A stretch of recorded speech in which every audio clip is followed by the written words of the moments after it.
what have you observed change-wise since you started compared to now? How is it different? I guess the biggest thing for me is the style, how much the style of salsa has changed or evolved or adapted to different influences, I guess. So I see videos of myself and those that are still dancing alongside me now, and the way we used to dance, not just in terms of technique, but, you know, the actual style of something, in terms of probably more so, you know, ladies' arm styling specifically. Yeah. What else? I think it's always had that. We've always had a great social community. So I think that's, I've just seen a real shift in the schools and the educators in the area as well. It's sort of, people have come and gone. And it's been really nice to see a lot of the newer sort of generational dancers coming through. And that really excites me too. And, you know, part of what I like to do is really spotlight or showcase those newer people that are coming through, or, you know, new talent, I guess, trying to discover and support those guys, I guess. Yeah. I think that's something, well, like when I came back from Europe the second time, like I've been to Europe once in 2017, and then I went and did like a year of training and like traveling, and then you were the first people that contacted me and said, hey, like you had such a great time overseas, like I can see how much you've grown, how amazing is that you're back now, would you like to come to workshops in Melbourne? I was like, yeah, amazing, perfect. Well, do you feel like this? Sorry. No, what were you going to say? I was just going to say, you know, we are on a big island so far away. And I think that's one of the struggles personally as a professional dancer is for us is it's very expensive for us to get over there or what have you. So we really rely upon those that do go, or when we do have the opportunity to go and travel. Like I'm so proud of the scene that we have here, and I think we have incredible dancers here. But for me, it's so important to keep working and seeing that other influences in Europe and North Americas or Latin America, and just bringing that back. So that's why I'm always so excited if someone's been away. It's like, tell me everything you know. What did you learn? Yeah, we're hungry here. What were you going to say? Sorry, I cut you off. I was going to say, do you feel like when you started in the scene, do you feel like there was more of a lean towards competition dancing as opposed to social dancing? 100%. I mean, personally, that's been my journey anyway, because I grew up as a ballet dancer doing competition. So from day one, I was sort of in the comp mind, I guess. But yes, there used to be a lot more. I don't know if you remember, or we've done it together a lot. So, you know, there was definitely more that we had, like Victorian state championships, and then you'd qualify here, and then you'd go to Sydney, I think it was. There was definitely a lot more competitions around, whereas now we've sort of come back to just the single comp here in 1 year. I would really like to see at least one more competition in a year, just because personally I think it's a really great way for people to have a target to work towards, improve their dancing.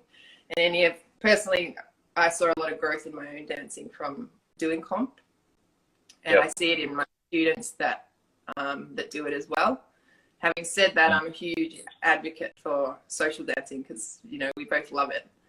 And it's really nice to see that shift. I just wish we could bring more salsa socials out in Melbourne. Like, we're trying, but it's just trying to get the support behind it in Melbourne. Whereas I hear in Sydney, and I think some of the bigger events in Brisbane, there's a big pool of socials happening. So I would like to see that more in Melbourne, especially during the week, you know. Do you need you to come down? I'm happy to come down, anytime. I like the vibe in Melbourne. When I came past, you guys have Nightcat there? I was just there on Sunday night. Every Sunday night we have Nightcat live music.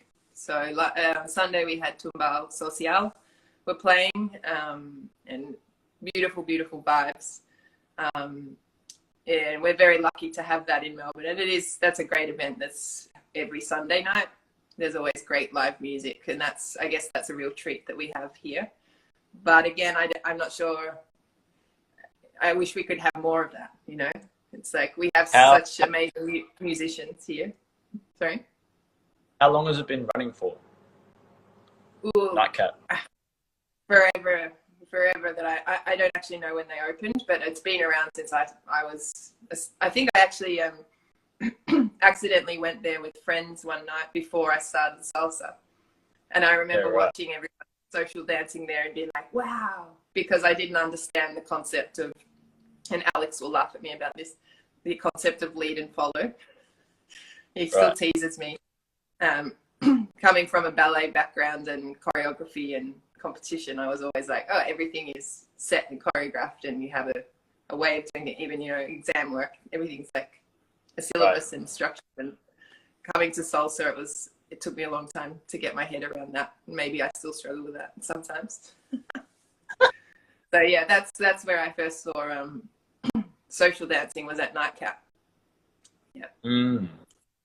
I feel like the Melbourne scene's quite diverse. I feel like there's a lot of dancers there, but there's also like there's like big schools like your school or the Salsa Foundation, but then like lots of little schools like deposited around like the area. So there's like a really big community, but it's kind of like you couldn't possibly know everyone because it's like so spread out. Yeah, look, we are trying to work on that, and it's really nice. I have a good relationship with you know, majority of the schools and the educators in Melbourne. And I think that's super important that we keep doing that and keep working together to try and keep building that. And you're right, and I think that's really beautiful, the fact that we have so many different teachers and schools here, because everyone offers something a little bit different or has a little different style. You know, someone like Minx has her school embassy over in Docklands now, and you know, her background and her upbringing in dance is so different to mine. So I know she would offer something very different to what, say, Carlos and I would teach. And I kind of, I guess in the past have been sort of made believe, you know, you stick with this one thing. And I'm not an advocate for doing too many things at once, because I think sometimes you can get distracted. But I'm also really cool if our students want to go and take class with other students and teachers. I think, yeah, great. That's cool. Like, go and do it. I think it's silly not to. You know. I feel like if you are in the scene and you are or teaching a particular style, if you limit your students to only that one style, it does them a disservice and it does the scene a disservice.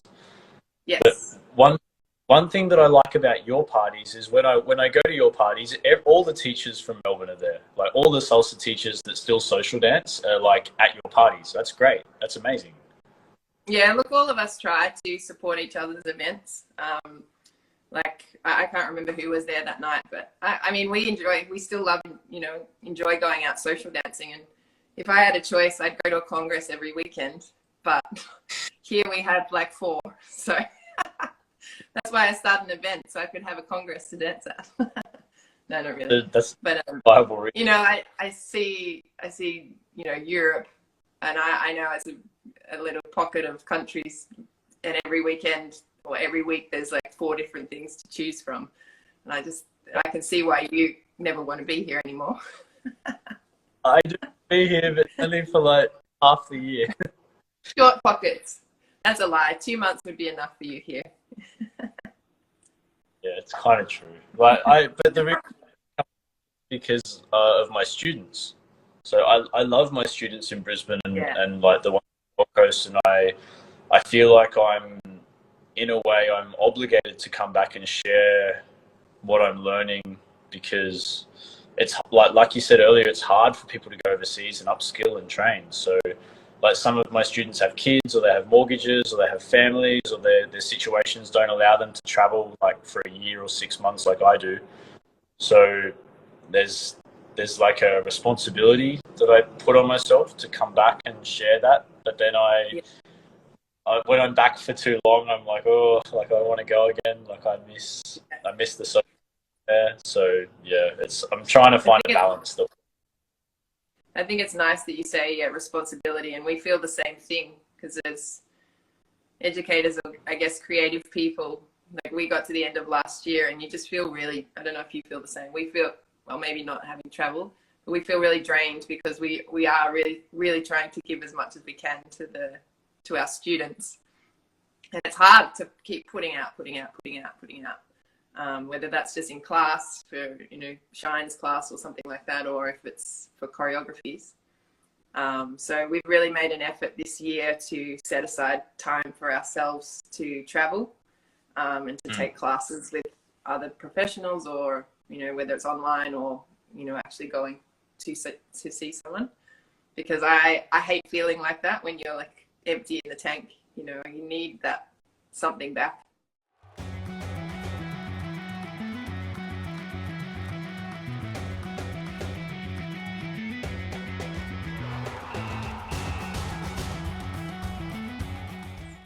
Yeah, I remember being the same when I walked in and, I got my wristband upstairs and just being like a little kid, like, whoa. And it was at that event, I'm pretty sure, that because I had been dancing salsa probably less than 6 months, maybe like 3 months. And someone was like, let's go to Sydney Congress. I was like, yeah. And someone said to me on the social floor, on one or on two? And I was like, no, I don't mind. And I'm like, what does that mean? I didn't know what that meant. So I tell all my students that now, trying to make them feel better about themselves. It's like I went to Congress and had no idea what I was doing and no idea what on one or on two meant back then. So